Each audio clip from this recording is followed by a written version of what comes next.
वंदे मातरम। शिक्षक साथियों और शिक्षा जगत से जुड़े अन्य कर्मचारी साथियों, कार्यालय निदेशक माध्यमिक शिक्षा बीकानेर की तरफ से विभिन्न प्रकार की जो छात्रवृत्ति योजनाएं हैं उनके लिए ओटीआर के संबंध में एक महत्वपूर्ण आदेश जारी हुआ है। क्या आदेश है और इसका किस तरीके से पालना करेंगे या कैसे होगा, तो सबसे पहले तो बात करेंगे जो लेटर जारी किया गया समस्त जिला शिक्षा अधिकारी मुख्यालय माध्यमिक को, और जिसका विषय है कि शैक्षिक सत्र 2025-26 की विभिन्न प्रकार की ओटीआर संबंधित छात्रवृत्ति योजना, यानी ऐसी छात्रवृत्ति योजना जिसमें ओटीआर की आवश्यकता है, उसके लिए डीएनओ, एचओआई और आईएनओ के बायोमेट्रिक प्रमाणीकरण के संबंध में, यानी जो डिस्ट्रिक्ट लेवल नोडल ऑफिसर है या हेड ऑफ इंस्टीट्यूट है या इंस्टीट्यूट नोडल ऑफिसर है, इन सभी के लिए बायोमेट्रिक अब अनिवार्य है। कैसे होगा या क्या नियम है इसके बारे में या क्या निर्देश है, तो सबसे पहले तो उपयुक्त विषय अंतर्गत लेख है कि शैक्षिक सत्र 2025-26 के लिए ओटीआर आधारित छात्रवृत्ति योजनाओं के लिए डीएनओ, एचओआई और या आईएनओ के बायोमेट्रिक आधार प्रमाणीकरण आवश्यक है।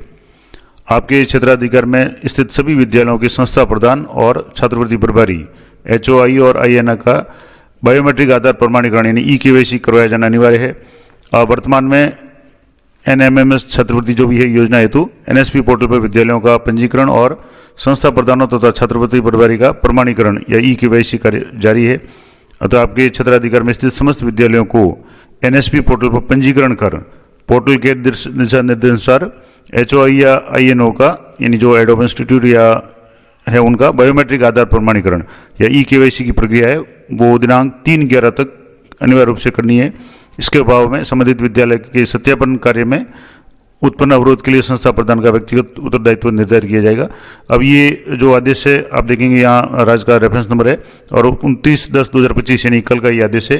अब इसमें लिखा हुआ है कि जो पोर्टल है एनएसपी पोर्टल है उस पर जो भी छात्रवृत्ति प्रभारी या संस्था प्रधान है उनका ई-केवाईसी करना है, उनका प्रमाणीकरण करना है। तो कैसे करेंगे, तो इसके लिए मैं आपको थोड़ा सा पहले तो एक बता देता हूँ यहाँ से, जैसे एक बुकलेट के माध्यम से आपको पूरा बताने का प्रयास करूँगा कि कैसे ये काम होगा। तो इसके लिए आपको केवाईसी रजिस्ट्रेशन प्रोसेस कैसे होगा, तो केवाईसी के लिए सबसे पहले आपको ऑनलाइन केवाईसी रजिस्ट्रेशन फॉर्म है वो भरना पड़ेगा, और उसके लिए इंस्टीट्यूट नोडल ऑफिसर यानी INO files out the KYC form online to register the institute of on the NSP portal, यानी जो भी नोडल ऑफिसर है वो करेंगे। उसके बाद में डीएनओ यानी डिस्ट्रिक्ट नोडल ऑफिसर है उनका भी रजिस्ट्रेशन होगा। उसके बाद में द आईएनओ और HOI prints the field and form and visit DNO office for verification and approval, यानी फिर उसके बाद में उनका वेरिफिकेशन अप्रूवल होगा। अब बात करेंगे कि कैसे ऑनलाइन जो भी रजिस्ट्रेशन होगा केवाईसी कैसे करेंगे, तो सबसे पहले तो केवाईसी है वो आईएनओ के द्वारा कैसे होगी, तो आईएनओ completes the form by entering the necessary details of the institute, यानी संस्था के जो भी डिटेल्स है वो एंटर करने के बाद में पर्सनल इन्फॉर्मेशन है वो आईएनओ या एंड एचओआई की वो डिटेल्स एंटर करेंगे। उसके बाद में दोनों का जो आधार बेस्ड ऑथेंटिकेशन होगा और एनएसपी फेस ऐप के द्वारा और आधार फेस आरडी ऐप है उसके द्वारा। उसके बाद में अपलोडिंग द केवाईसी फॉर्म होगा और उसके बाद में और भी जो भी प्रोसेस होगी।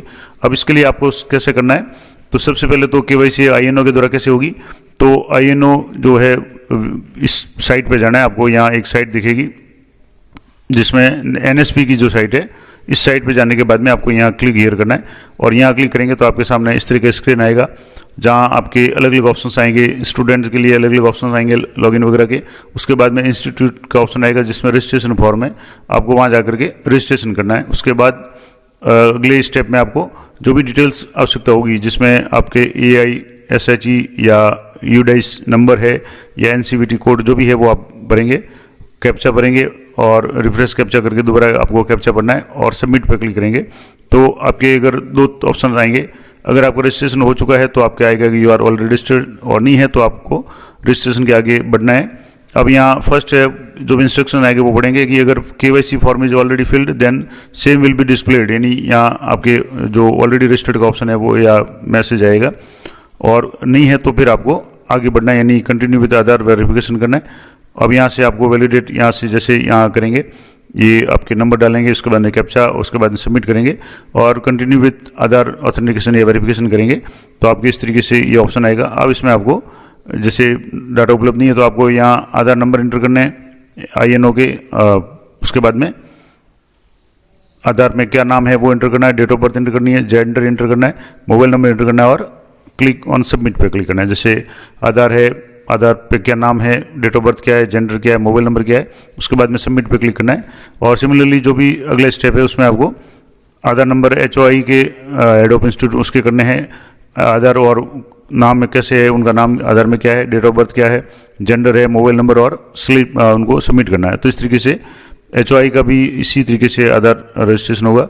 और तीसरे स्टेप में आपको INO यानी जो इंस्टीट्यूट नोडल ऑफिसर है उनका भी इसी तरीके से आपको रजिस्ट्रेशन करना है। और scan copy of identity proof वो है, वो वोटर ID लाइसेंस वगैरह वो भी करनी है।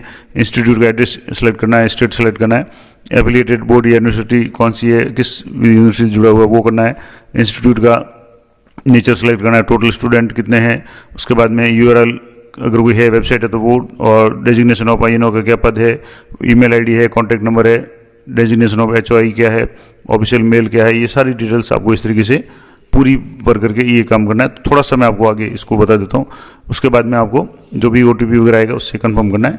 तो अब जैसे नॉर्मल रजिस्ट्रेशन के लिए आपको यहाँ ये जो NSP की साइट है, अब इस साइट में थोड़ा सा आप मेन पेज पर जाएंगे तो यहाँ आपके सामने यहाँ ये लाइनें दिखेगी, आप इस लाइन्स पे आपको क्लिक करना है। या अगर सीधे यहाँ से नहीं होता तो आप इसकी मेन साइट पे जा करके यहाँ जो इस तरीके की जो मेन साइट है NSP पोर्टल की scholarships.gov.in इस पे आपको जाना है। और यहाँ जाने के बाद में अलग अलग ऑप्शंस हैं, स्टूडेंट, इंस्टीट्यूशन, ऑफिसर्स और पब्लिक। अब यहाँ आपको इस पे जा करके यहाँ आप जैसे क्लिक करेंगे, यहाँ जो लाइनें दिख रही है आपको, यहाँ इस लाइन पे आपको क्लिक करना है। तो यहाँ आपके पहले स्टूडेंट का आएगा, apply for one time registration है, अप्लाई फॉर स्कॉलरशिप है, स्कीम ऑन NSP है, ये सारा है। अब आपको दूसरा काम करना है इंस्टीट्यूशन से संबंधित, how to fill registration form. तो रजिस्ट्रेशन फॉर्म कैसे भरना है उसके लिए है। अब रजिस्ट्रेशन फॉर्म भरना है तो उसके लिए उसके बाद में आपको लॉगिन करना है। तो अभी जैसे यहाँ रजिस्ट्रेशन फॉर्म के लिए आप यहाँ अप्लाई करेंगे तो आपको यहाँ डिटेल्स भरनी पड़ेगी। यहाँ आपके सामने वैलिडेट योर AISHE कोड या UDICE प्लस है या NCVT कोड है। अब मान लो मैं एक UDICE कोड यहाँ एंटर करके होता रहा हूँ, यहाँ से जैसे मैं एक UDICE कोड इंटर कर रहा हूँ, यहाँ से इंटर करने के बाद में आपको यहाँ जो भी कैप्चा नीचे दिया हो उस कैप्चा को पढ़ना है। यहाँ से जैसे कैप्चा है तो यहाँ कैपिटल लेटर, स्मॉल लेटर जो भी है वो आप देख लें, जैसे NJ3 और L4P ये आपके कैप्चा है। अब इसको सबमिट पे क्लिक करेंगे तो यहाँ आपके आ रहा है institution having UDICE code already functional on NSP, यानी ये ऑलरेडी रजिस्टर्ड हो चुका है। टू व्यू मोर डिटेल्स, आप इस कोड से संबंधित यानी इस विद्यालय से संबंधित डिटेल्स जानना चाहें तो go to search institute option है NSP पोर्टल पे, वहाँ जाकर के इंस्टीट्यूट को सर्च करेंगे तो आपकी इंटर कोड की डिटेल्स मिल जाएगी, उनके ऑफिसर्स वगैरह की सारी डिटेल मिल जाएगी। और अगर आपने ये गलती से अगर भरा है तो आपको करेक्ट भर करके ये करना है। और इसके बाद में यहाँ से इस तरीके से आपको, अगर मान लो ये आपका सही है तो यहाँ इंटर कोड करने के बाद में जैसे यहाँ मैं यहाँ जो कैप्चा दिया हुआ है वो कैप्चा आपको यहाँ एंटर कर रहा हूँ और यहाँ एंटर करके जैसे जो भी है यहाँ X और उसके बाद में U जो स्मॉल लेटर कैपिटल लेटर ये आपने भर दिया कैप्चा। उसके बाद में कंटिन्यू विद आधार ऑथेंटिकेशन करना है या आधार वेरिफिकेशन करना है, क्योंकि आप ऑलरेडी रजिस्टर्ड है तो इस तरीके से आपको करना है। अब यहाँ आपको for verification of applications please select the institution nodal officer और ओल्ड लॉगिन क्वेश्चन लगे है उनके लिए। और यहाँ से आपको जैसे इंस्टीट्यूट है INO कर रहे हैं, NA कर रहे हैं, HO कर रहे हैं, जो भी आपके हेड ऑफ ऑफिस है जो भी कर रहे हैं उनकी यूजर ID पासवर्ड कैप्चा डाल करके करना है। और अगर आप स्कूल इंस्टीट्यूट फॉरवर्ड हो गए तो यहाँ से आप इसको फॉरवर्ड कर सकते हैं। फॉरवर्ड के लिए आपको यहाँ वापस वही है इंस्टीट्यूट की ID है वो आपको एंटर करनी पड़ेगी। और उसके बाद में इंस्टीट्यूट हेड का जिसका भी है वो आपको प्लीज़ इंस्टीट्यूट यूजर है वो आपको किसका करना है सेलेक्ट वो आपको करके करना है। तो ये हालांकि थोड़ा सा जटिल प्रोसेस है, लेकिन अभी एक मैंने आपको थोड़ी सी हिंट दे दी है कि आपको इस तरीके से ये काम करना होगा। क्योंकि अभी जो आदेश आया मैं आपको आदेश बता देता हूँ कि जो लेटेस्ट आदेश है कि NSP पोर्टल पर जाकर के आपको DNO, HOI और INO का बायोमेट्रिक प्रमाणीकरण करना है। तो अगले वीडियो में कोशिश करूंगा कि इससे संबंध में जो भी अपडेटेड जानकारी होगी आपको देने का प्रयास करूंगा। ये एक इंट्रोडक्टरी वीडियो है कि आपको NSP पोर्टल पर जाकर के किस तरीके से ये काम करना है। तो जानकारी अच्छी उपयोगी लगे तो लाइक करें, शेयर करें। मिलते हैं नेक्स्ट वीडियो में, तब तक जय हिंद, जय भारत।